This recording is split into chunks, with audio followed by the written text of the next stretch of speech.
This is American Real, where we aim to inspire, empower, and enlighten you through the stories of our guests. Here's your host, Roger Brooks.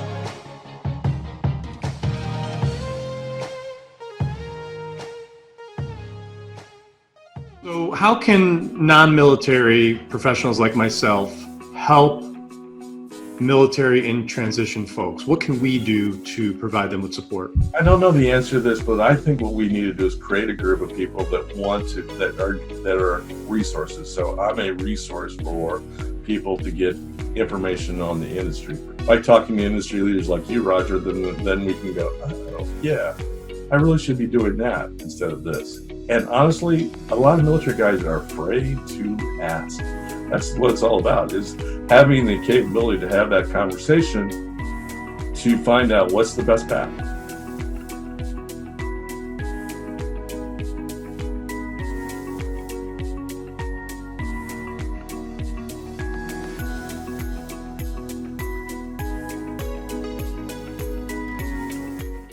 Let me guess, you're an entrepreneur looking for ways to grow your business online. And you've probably tried everything to grow your business, including social media, SEO, even paid ads, only to find out that nothing truly works. So what if I told you that writing a book that goes on to become a bestseller is the magic wand, and that you can do it in as little as 30 days, 2 weeks, or even over a weekend in some cases, without spending more than 10 minutes a day? Would you be interested? My name is Roger Brooks, and I'm the founder and host of American Real TV, where I interview world-class guests to empower others through the essence of story. But I didn't get here overnight, and my mission certainly doesn't end here. Ever since I was a little boy, it's been my dream to empower others through the craft of writing and storytelling. And throughout my life, I came across several mentors who pushed me toward my passion for writing books and helping others to do the same.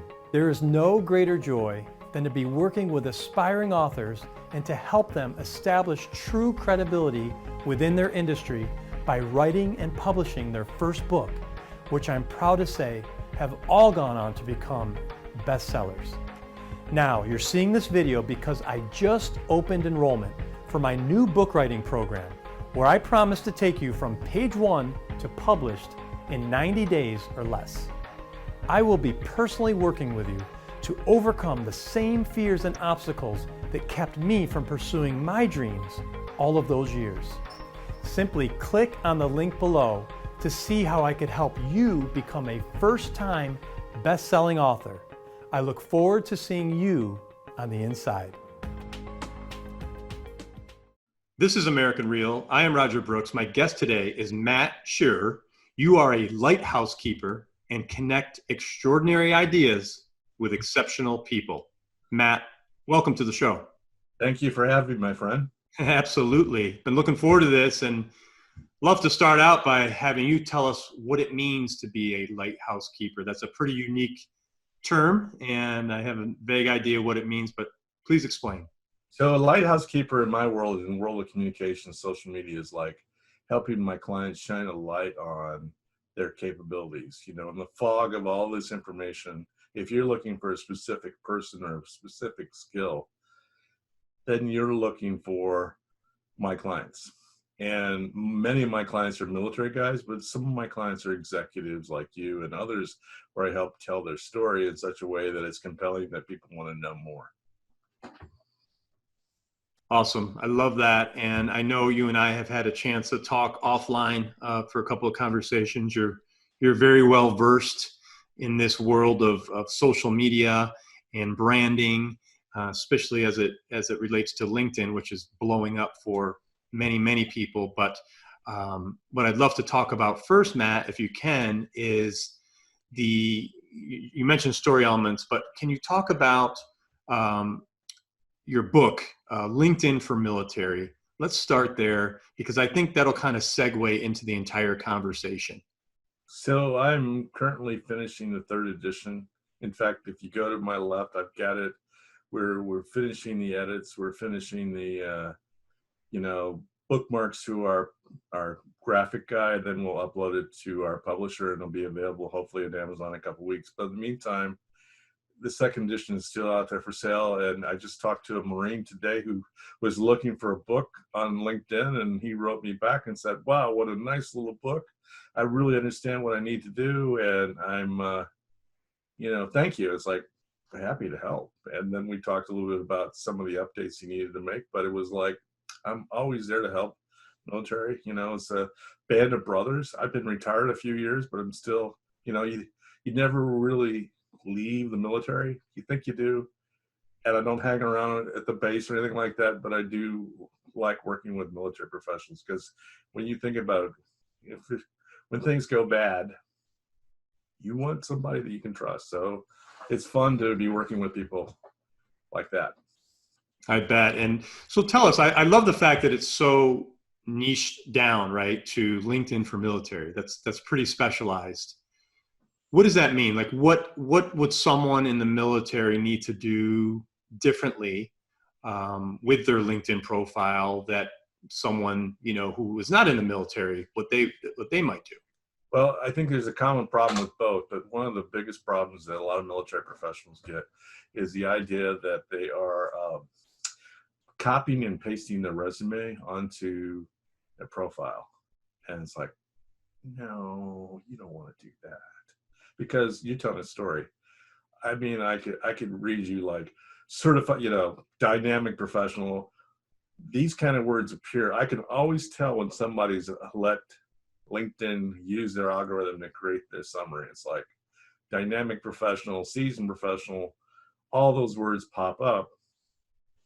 And then I tell people, if I had $20 for every time I saw that word, you and I would be able to go to Soldier Field to see the Chicago Bears, and we would be able to buy one of those sweet seats, for thousands of dollars, stay at the fanciest hotels, eat good steaks, and have a good time. But it's overdone. So we have to go in and we have to tell people what makes you different than everybody else. And so that's one of the biggest problems. And it's typical also in people that are not in the military as well. Yeah, no, I see that being a very really good business as far as being able to help people strategically change their profile. So you and I have even had conversations. I know there's things that you told me that I could do to help my profile, and I take that stuff to heart, especially if you do it day in and day out every day, right? You know the things that catch people's attention, what you should say, what you shouldn't say. So it's a really important topic. And quite frankly, I hope people from our audience reach out to you to utilize your skills so you could help them, optimize their profile. I'd be happy to do that. But I think one of the biggest things, and by the way, this one is turned off, okay, is you have to understand that 65% of people look at your profile on this device. So you really got to deliver the goods and the information in such a way that's compelling. 100%. So let's get into as you call it, the LinkedIn profile as a classic newspaper. And I know you have different areas of focus. Can you walk us through some of those items? So do you remember 10, 15 years ago when you go to, we have restaurants here in South Texas called gyms, IHOPs, you go to an IHOP or something like that, and you saw the news machine where you put your 3/4 and hope you got your newspaper. Absolutely. So a colleague of mine and a guy that I work with, and I'll talk a little bit about him as well later, Don Gleason, said, Matt, LinkedIn profile is like above the fold of a newspaper. And as a former military newspaper editor, yeah, I get that. You got to have a compelling photo. You have to have a couple headlines, and you have to have people want to read the publication. So a LinkedIn profile has the same thing. You've got the photo, you've got what I call the hidden headline, and you've got the about section. It used to be called the summary section, but LinkedIn has now changed it to the about section. So those are the three elements that really have to convey what's unique about you. No, and again, it makes total sense. But sometimes it's not all that easy, right? If someone doesn't do it all the time, they don't know where to start. So I could see how you could be helpful in guiding them But for, just for the average person, what should they think about? Number one, let's take the photo. What are some of the elements they should think about when they're putting up a good photo? Well, I'd say a nice headshot, a professional shot. I've seen people do some amazing things with an iPhone 8, 9, 10, or 11 because they've got just solid cameras. But honestly, invest the $50 to $60, $70 to go down to your local JCPenney's or Walmart to get a professional photo. Lots of military job fairs have that, but it's kind of been a sketchy thing. Sometimes you really get great service from those, and sometimes you don't. So I tell people you own it. So you own the picture, and it better be current. If you don't have a current photo, then how are they going to find you in a crowded room? So that's one of the things that I tell people. The second thing I tell military people, especially senior officers, this is not that photo that they used to post of you at the BX and other places where people would purchase alcoholic beverages and get in trouble, right? This look,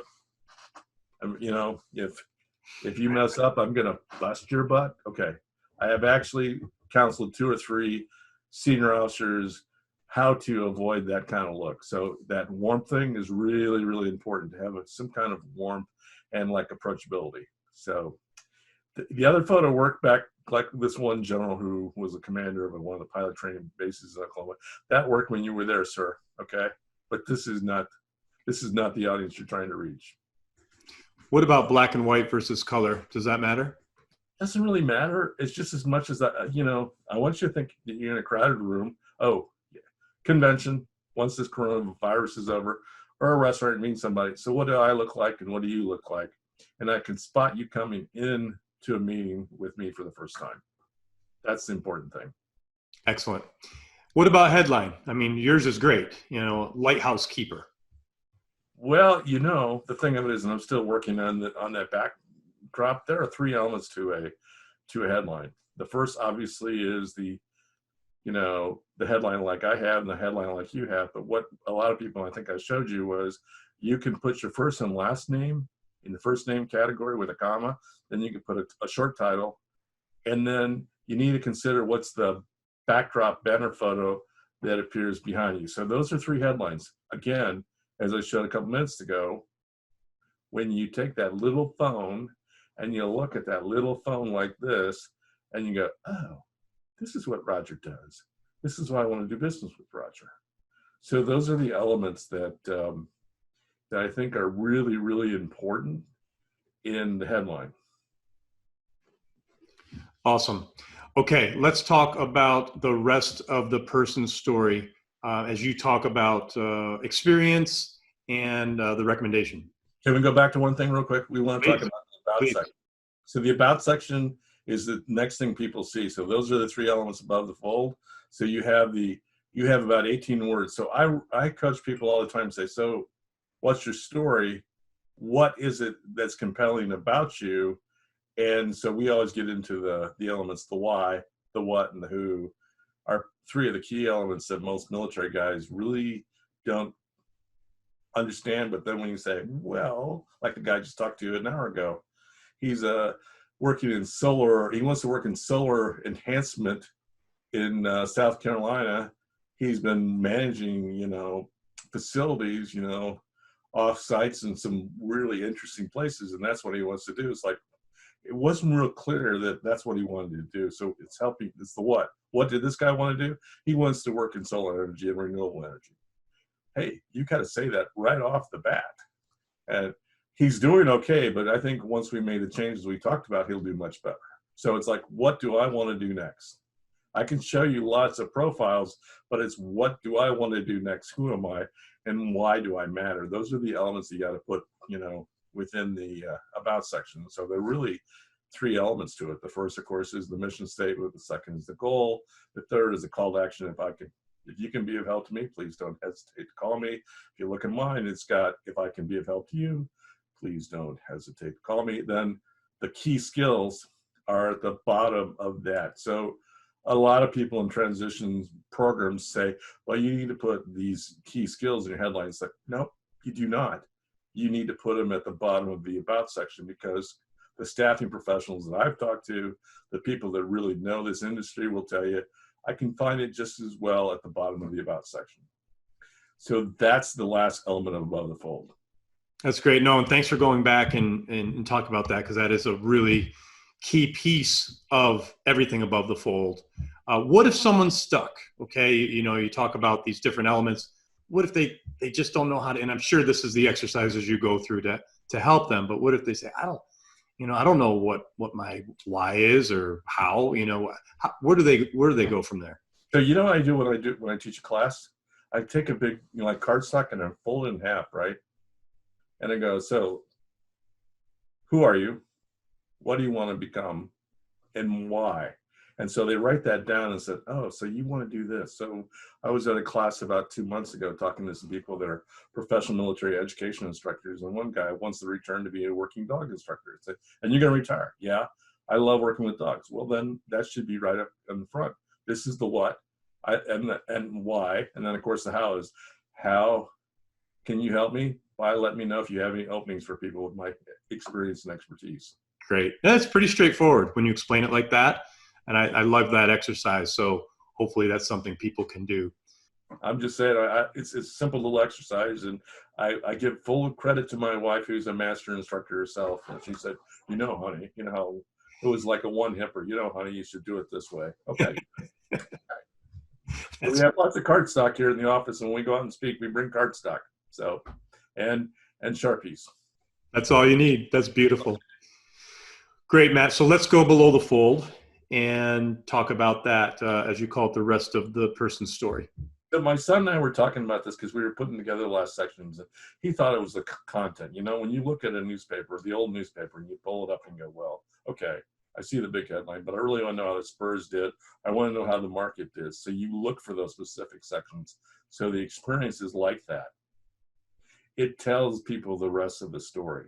It tells people how you've done some compelling things in the course of your career, be it military, civilian, even educational career.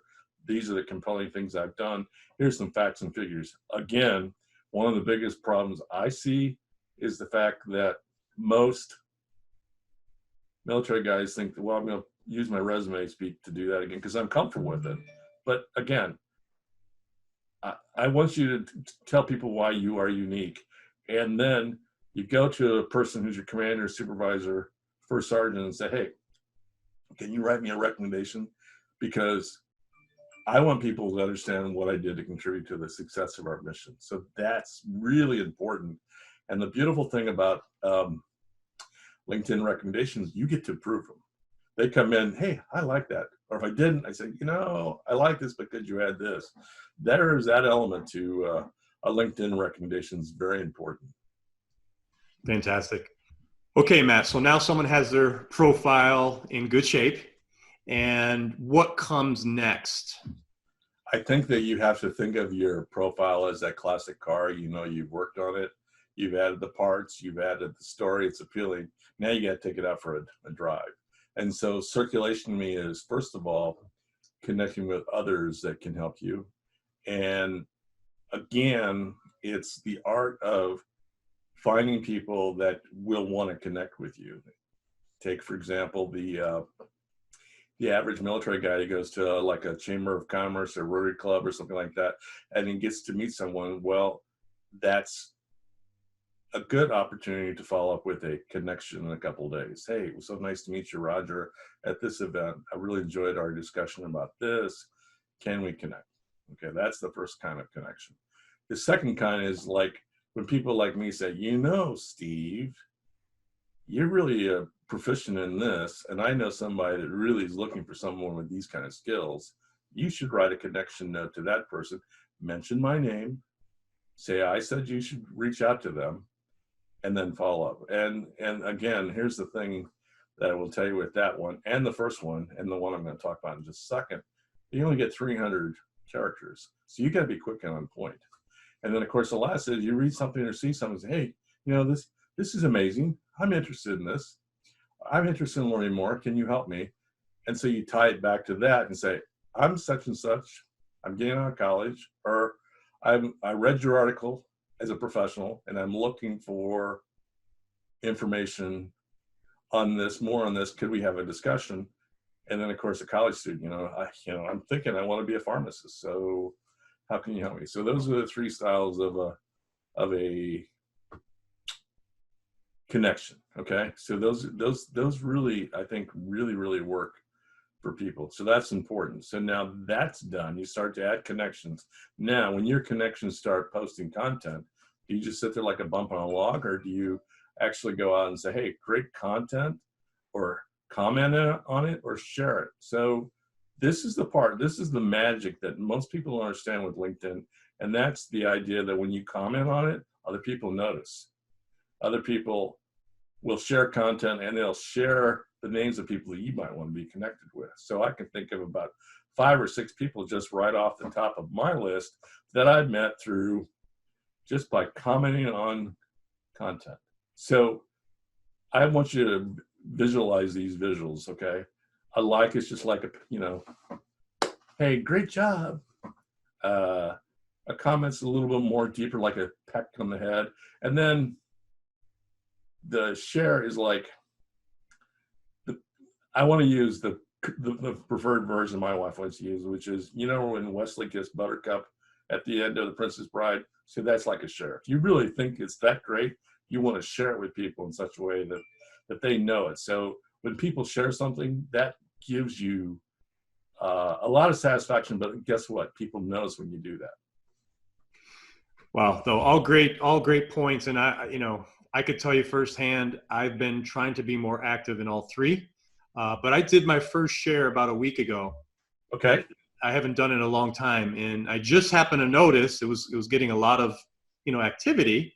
But I just happened to notice yesterday it had like 38,000 views on a share. I haven't had 38,000 views on any post. Yeah. So, I think it's important that that was an element that I left out personally. Yeah. That I just started now doing and testing. So I could tell you first. Another question, Roger. Of all the people that commented on, did you say thank you or yeah, absolutely. But there's one question I have that came out of that. A couple of people made derogatory comments about the initial post on my page, on my share. So what do you do in that case? I would acknowledge that we have a disagreement, just leave it at that. I just posted something about Colonel Venman, and guy says, well, he was sucking up to I said, no, he's not. You have to understand where I'm coming from. I hear you, but I disagree with you. And that was that, boom. And then he gets back, you got merit. So there are some people, that's all they want, but say, hey, I hear you, but I'm still disagreeing with you. So it's like the acknowledgement that, that small percentage want acknowledgement. Most people want the appreciation that they took the time to comment on your article or event. Even better when people take a picture or they talk about something you're doing for them, and then all of a sudden other people, then that's when you come and say, I really appreciate you acknowledging Bill's, comment about me. And it's just, it's a magical thing. And it's hard for the average military guy and even business guys our age, like, what? You want me to do what? Because 10 years ago when a friend of mine shared that, was like, you're nuts. And guess what? He wasn't. He was really spot on. Excellent. No, I'm glad you gave us that advice. That's really good. That will help me and others as well on what to do in those situations. So what about, I think this is something we might talked about a little bit later, but it might be relevant here. What about, again, someone like me, just to use an example, my inbox is starting to get very heavy, where I'm having a hard time really keeping up with all the activity. And I believe that's when CRM comes in. Is that right? So I honestly, in my networking world now, I only go to one event a week. I used to go to 4 or 5. What I've found is you build a good network up every morning. I spend 20 minutes going through all the comments overnight, and I reach out to people and say, hey, thank you so much. So I think that's really important to get into the habit of doing that, and to look at what's being said and to look for opportunities. And sometimes people will post things like, oh, now I understand where that person's coming from. You want to, this is what your intent is, because sometimes people don't always communicate their intent very well. And so this is where that 20 minutes a day, like, have a cup of coffee, you read the newspaper, and now read what your contacts say. And honestly, and people start to look at content as puppy dog pictures, and I go, thanks, I'm just going to delete that. So I'm taming my algorithm and LinkedIn to say, I do not want to see puppy dog pictures. I do not want to see pictures about their religious preferences. I'm very strong, charismatic Catholic, but I don't talk about it. You want to know about that, go to another part of my life, but I don't share that. It's like I have a purpose for my content. So yeah, I look at content when something's wrong, and when it really gets goofy, and then it's, I think that's probably we didn't really understand what we were going to do with our LinkedIn connection. And Matt, maybe I didn't clarify this well enough, but I was really speaking toward the inbox, the messenger part. Like the messenger box is getting inundated. How do you keep up with all that? Look, delete, keep, look, delete, that kind of stuff. This is important. This is not important. Okay. And the real trick is to not be overly busy with, send stuff, unnecessary stuff. It's just like good email discipline. Okay. Is that person going to benefit from this, or am I trying to sell them something? If I'm trying to benefit, I'm going to pay attention. If not, click delete. Awesome. Great. Okay. So let's jump back into creating content itself. Let's talk about that as an art form. Thank you. So content comes in several things. So you can see a really great article, and you can post your comments on top of that article. So I go to legitimate news sources. Google News is a pretty good one. Find stuff that matters. Find stuff that's not behind a firewall, and say, this is what I think. What do you think? That's one thing. Now, the other thing is to write a 500-word post on something that matters to people. I think the last post I just did was on the art of smiling for your military, taking that military photo. I love the way you're smiling right now. Taking that military photo and leaving the ID card back. And I just got lots of comments. So somebody 300 or 400 words. And then, of course, when you're thinking of someone specifically in mind, I want you to think of an @ sign, that @ sign that they have, matt@gmail.com. Okay, so @Roger, @Don Gleason, those kind of things. Then you put that, say, so what do you think? And then you'll be surprised how people will get notification in their inbox and go, oh, yeah, he's right. So try not to overdo that, but just do it with purpose. Excellent. I also heard that it's probably not a good idea to put a link in the body of your post where it would take the person off of the LinkedIn platform. Is that true? I don't agree with that. I think it's important that people, if it's a legitimate news source, like my local newspaper, and something that I want to share with people what's going on in my community, I think that's fine. Okay. It's when you send them off to nefarious sites that LinkedIn kind of gets upset about it. Okay, so if you're sending them to a YouTube video or a news source, like you said, you're saying that's completely fine. But make sure you put something on top of it. I see a lot of people, they share stuff. Why? Does this matter to you? I'd like to know why. That's, what was it that was compelling about that to make you want to post that? Okay. Makes sense. Great. Wow, that's a lot there. And I know we have several other topics to cover. So thank you for all that valuable information, Matt. Next topic I know is really, really important to you is our military, as you call it, in transition. And I know you have some mastermind groups or a mastermind group around this. Can you talk specifically about? We are just starting our first mastermind groups, and the mastermind group is such that we're taking the context of, the book Think and Grow Rich, and how that great author talked about a mastermind group back in the 30s. So it's the same concept, and you have people together with similar concepts, similar views, and you work together to overcome problems. So for a military guy or gal, it's the tribe. I'm in a tribe. I want to be with others.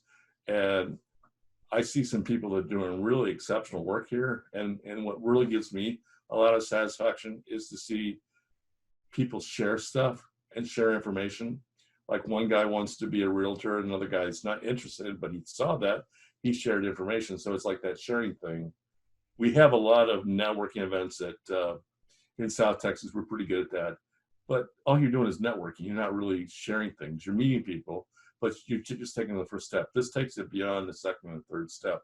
So my colleague Don Gleason and I were setting up our first couple, and we're looking to find some funding to offset the cost of production of that. So that's something we're looking at. It's still in the extreme beta stage, but I hope that in a couple months that we get recognized by the VA and the DoD that, you create these groups after they've gone through transition, or that as they face transition together, they can overcome anything. That's a great cause. And I know I'm part of a few mastermind groups, and we actually have one of our own on LinkedIn that's doing really well. So I could attest that, yes, it's a great place for like-minded folks to gather, share ideas, stories, support. And I'm so happy to hear that you are putting this together. One of our ground rules is when you're in the group, the rank goes, okay, Colonel, you're Colonel at, tomorrow, but right now you're Bob or Jeff or Susanna. I mean, that's one of our ground rules. Okay. Kind of hard for some, but they get it. Yeah. Matt, so how can non-military professionals like myself help military in transition folks? What can we do to provide them with support? I don't know the answer to this, but I think what we need to do is create a group of people that are resources. So I'm a resource for people to get information on the industry. For example, the guy I just talked to, what certifications do I need to be a leader? I got 20 years keeping lights on in all parts of the place, but you're not going to believe that until I say I also have a certificate. So this is where military guys can come and say, I see you're one of these. What certifications, what education do I need? Everybody, especially those that have enlisted after 9/11 or serving at 9/11, have just great, awesome educational benefits. I mean, think about it. Your benefits are there, but you have to make an educated choice. And again, that's where LinkedIn comes in. You talk to people. So do I want to go to this school or do I want to go to this tech school? This is what I really want to do. By talking to industry leaders like you, Roger, then we can go, oh yeah, I really should be doing that instead of this. Because the education offices, and I'm never going to talk badly about extra education, but the thing of it is, they're used on that 4-year academic degree, right? Or, a degree through some of these organizations. I won't name them. One's kind of famous for all their great scams that they pulled, but it goes back to find out, what is that university really doing? What's it all about? Will I get a quality education, or is it just somebody taking my GI Bill or my veterans benefits? So that's something that you can help. If I send someone your way, Roger, I'm hoping that you'll take time and give them 5-10 minutes. Hey, okay, I see this. You're interested in this. And honestly, a lot of military guys are afraid to ask. It's like, I was never that guy. I was one of that small 10%. You want to know anything, General or Admiral? I'll tell you. I worked for the late Admiral Mike Borda, and I was sitting back there when he was doing a news interview, and he answered something like a 45-second answer. That's all I could do is roll my eyes, but he caught it. He says, okay, so Sergeant, what do you think? I said, well, sir, now that you asked me, you could have done it better with answering 3 simple sentences. A, B, C. Oh, yeah. So that's the part that I encourage people. Military guy needs to be encouraged. And you need to, people like you are out there want to help. And I appreciate you helping me get the word out about that, because that's what it's all about, is having the capability to have that conversation to find out what's the best path. Because you leave the military with a good discharge, man, the world could be laid out for you, but you need to make an educated choice about it. And how do people get involved? So people that are listening, they have no connections or ties. Tell you what, here's what I would do: have them contact me. I'm really serious. If they wanted to be, contact me. Now, my profile, and I hope you put this in your show notes, is D.MATT.SCHERER. Okay, and the reason why I didn't have just Matt Scherer was because there's lots of Matt Scherers on LinkedIn, and my given name is David Matthew, and only Catholic sisters I still have a good friend that's a Catholic nut. She's allowed to call me David Matthew, but she always does it in a loving way. But most of them go, David Matthew, Scherer, what are you doing? Why are you out of line? Sister, were you talking to me? And my wife, of course, when she's really, really upset, she'll use all 4 syllables of my name. So I shorten it to D.Matt. And here's a beautiful thing. I get a lot of, Dear D, we could help you with SEO. We could help you with this. And I go, Dear so-and-so, you don't know who I am. And so having that extra initial kind of helps me screen them out. Another good tip. Awesome. Yep. Okay, what about being a mentor or an advisor? Is that exactly what you're talking about? Is just being there for them? If every business executive could take 15 minutes a month to help one veteran, that would be great. I know people are busy. I know you're busy. I know I'm busy. But if we could take 15 minutes a month to talk to one veteran, that would be helpful. And to help them make educated choices on the path. What skills do you have? You want to do this? Well, here's some thoughts. And I know this person or I know that person. Maybe you could talk to them. So it's like that network that we really don't have built yet. And military guys kind of afraid to go, well, they're stupid. No, they really care about what you did. You're the guy that's answered the call. You're the guy that looked the Russians in East Germany, or you're the guy that was in Bosnia, or you're the guy that's in Afghanistan. You face those guys down. The least we can do is help you. Awesome. And Matt, what about those guys, and it could be not just military, but non-military, people in general that are not comfortable reaching out to others? What advice do you have for them to, research opportunities and such? I think first and foremost that you have to recognize your characteristic skills, and you have to recognize that people really want to connect. And if you have a purposeful connection note, again, hey, I see this, I've read this about you, I would like to know more. Some people don't like to talk, like we're talking. They like to chat back and forth, those really quiet introvert types. I think that's a good way to do that. And then, okay, now we have a few other items, and I appreciate all of your time today, Matt. Very valuable information for our audience. And again, folks, this can be used whether you're in the military or not. So really take these tips to heart and put them into practice. But Matt, let's talk about the timeline of building a network. So we're going to have several timelines. Let's start with military guy first, and then we'll go to college guy, and then we'll talk to the guy that's in a job he hates. Okay. So let's start with number 1, military guy, 2 years out, start 2 years out building a network, start building information, kind of, find out who's really helpful and who's not so helpful. That's what I would say. And, little by little, reach out to people, get involved in community organizations, get involved with, helping other people as well. Okay. That's that timeline. Then the second timeline for college kid, freshman year in college, or even in high school. I look at high school, hey, I think I want to go to this school or this school. What's the best school for this degree? Okay. Then I get to that school. Where can I get internships or, practical programs where I can actually say, yeah, I really do like electrical engineering. Mechanical, not so much. But at least you get that experience, and you get that taste in your mouth, and you build, a network, and you start reaching out to people. I have helped a couple of people from my parish here in San Antonio, and one of them came back to me at the parish festival. He says, Mr. Scherer, okay, I'm Matt, but Mr. Scherer, I had your profile, you updated my profile, I did that, and then guess what? I went to my first, mechanical engineering thing, and all the other guys were like, I don't have a resume, I don't have a LinkedIn profile. But the people I talked to, they were going to hire me for a possible summer internship, were impressed that I had my profile together. And then lastly, sometimes people are in jobs, they're like, it's terrible, you hate it. And this is what I tell people. I've got a child that's kind of in that one category. He's like, look, always be building a relationship. Always be contributing stuff.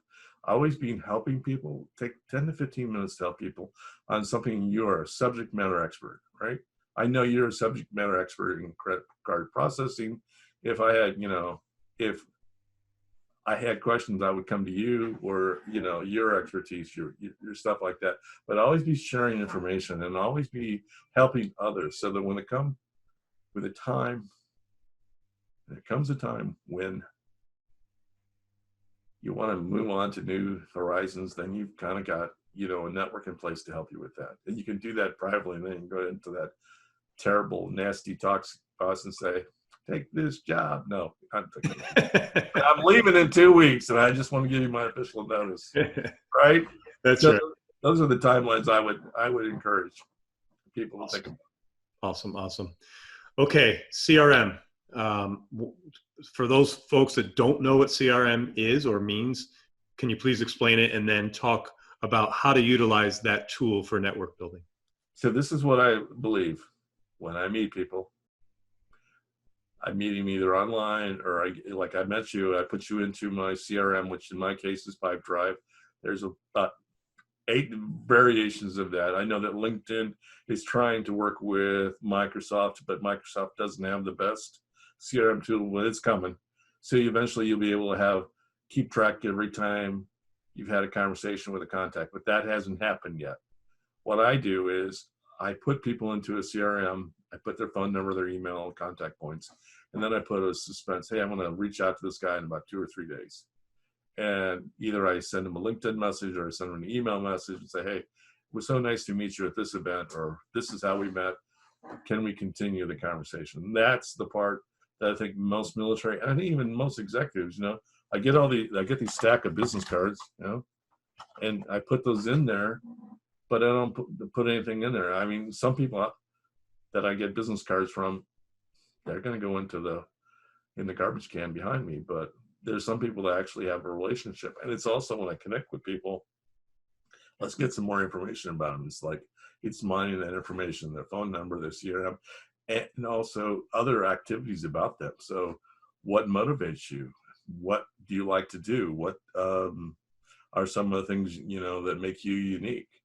I remember when I was in the Air Force, I had the Harvey McCabe, Beware of the Naked Man That Offers You His Shirt, that book. And this talks about the 61 things. Yeah. They'll use that principle. And that's, little by little. I'm not going to send you a questionnaire like Harvey said, but I kind of have an informal questionnaire of the top 10 or 15 things that I'd like to know about you. And as we build our relationship, the more I know about you, the better it will be for both of us. Yes. And CRM, I've been in the sales world for, many years, and it becomes your Bible, and really keeps you on point day to day with so much activity happening. So thanks for pointing that out. We never really talked about CRM on this show, so it is a great tool. And with today's world, and especially what's going on with this coronavirus, the more you can get to know people, the more you can schedule sales calls with people, the more you can build a relationship with trust, the better it will be for you. Because I like to believe that we're not going to have a problem, but I'm also a high optimist. And so we're going to come to a time where you might not be able to travel. And it's like, okay, I'm going to do more webinars. I'm going to do more, coaching sessions this way, and from the comfort of my home. And maybe all I have to do is put on a sports coat and a shirt to talk to people. But, it's that concept that I can actually help people. And so CRM is really an important part of your arsenal for connection, and LinkedIn. Agree 100%. Matt, this has been insightful. It's been informative. You're a very intelligent man, and we appreciate your time and sharing all this valuable information with us. Before I let you go, I'd like to ask every guest this last question, and I know you still have a lot of life to live, but at the end of the day, what mark do you want to leave on this earth? What do you want your legacy to be? I'll tell you what my legacy, that's a good question. My legacy is going to be, here's a guy that helped connect people that didn't know each other to others with a purpose. That's my legacy, is to help people define their purpose and to do it in such a way to find others of like minds that can be of help to each other. That's what I want as my legacy. The books are nice, but the greatest satisfaction is helping people reach those goals and reach those objectives. Fantastic. you. Matt Scherer, you are a class act. I'm so glad to know you. Thank you so much for your time, and welcome to the American Real family. Thank you, my friend. I look forward to seeing this. Me too. Thank you. Thanks for tuning into American Real.